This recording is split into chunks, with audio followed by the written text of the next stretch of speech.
யாருன்றது ரொம்ப பெருசு.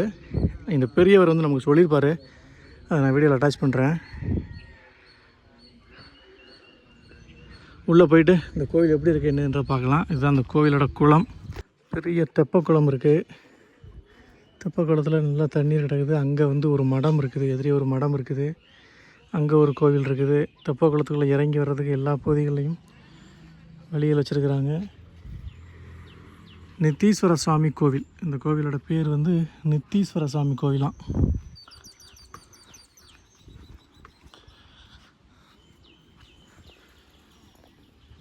உள்ளே வந்தோம் அப்படின்னா இங்கே ஒரு கோவில் இருக்குது. கோவில் வாசல்லே நந்தி இருக்குது.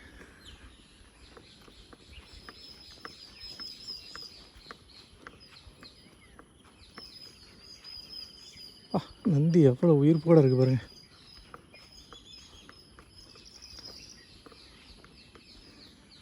ஹரிபுரி ஈஸ்வர். இந்த சன்னதியோட பேர் வந்து ஹரிபுரி ஈஸ்வர். நந்தியை பார்த்திங்களா எவ்வளோ உயிரோட்டமாக இருக்குது.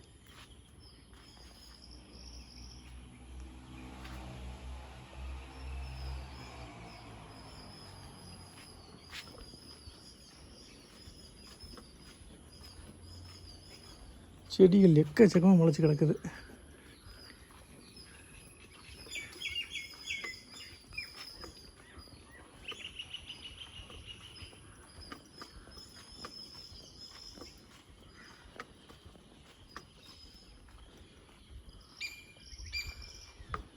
அப்படியே பின்னாடி மண்டபங்கள் மாதிரி இருக்குது கொஞ்சம். அங்கே என்ன இருக்குன்னு போய் பார்க்கலாம்.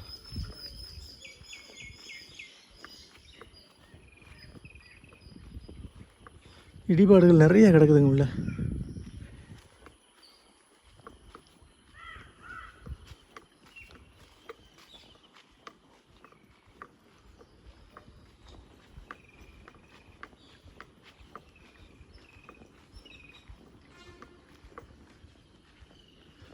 பல மரங்களும் இருக்குது. நெல்லிக்காய் மரம் இருக்குது.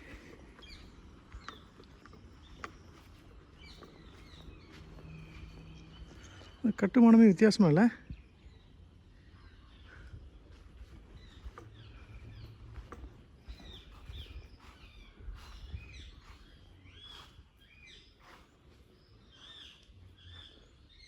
ஸ்ரீ சண்முகம் முருகன் தெய்வானை.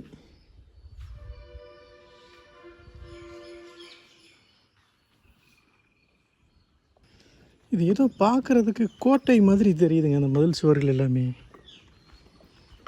அங்கே ஒரு ஐயா இருக்கார்.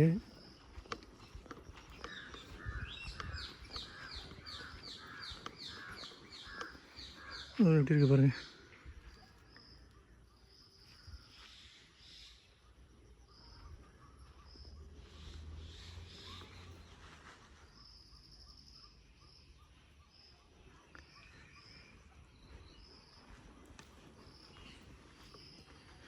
மிகப்பெரிய மாமரம் ஒன்று இருக்குது.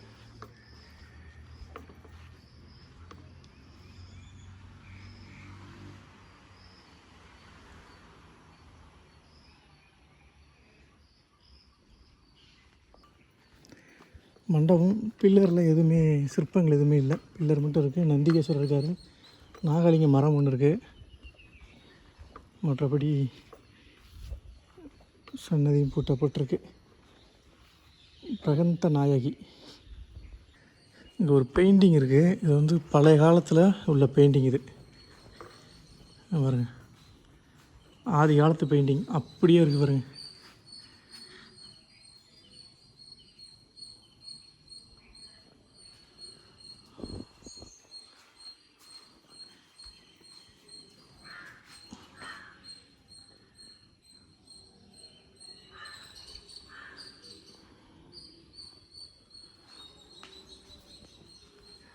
இந்த கோவிலில் உள்ள லிங்கத்தை வந்து அகத்திய முனிவர் வந்து பூஜை பண்ணியிருக்காருங்க. அந்த கோவிலில் உள்ள லிங்கத்தை அப்படின்னு இந்த ஐயா சொல்கிறாரு. எல்லாமே இருக்கு. சின்ன கோயில் நீங்கள் பார்த்துருக்கலாம். அந்த அந்த மண்டபத்தில் வந்து இது கலசம் இருக்குல்ல. ஆமாம், அது கருங்கல் கலசம் தான். கருங்கல் கலசமா? அந்த கலசமா? ஆமாம் ஆமாம். அது போய் கருங்கலால் செஞ்ச கலசம். அது வந்து செம்போ செப்போ அது இது எதுவும் கிடையாது, கருங்கல் அது. கருங்கல் எல்லாம் கருங்கல் வேலை தான். ஆ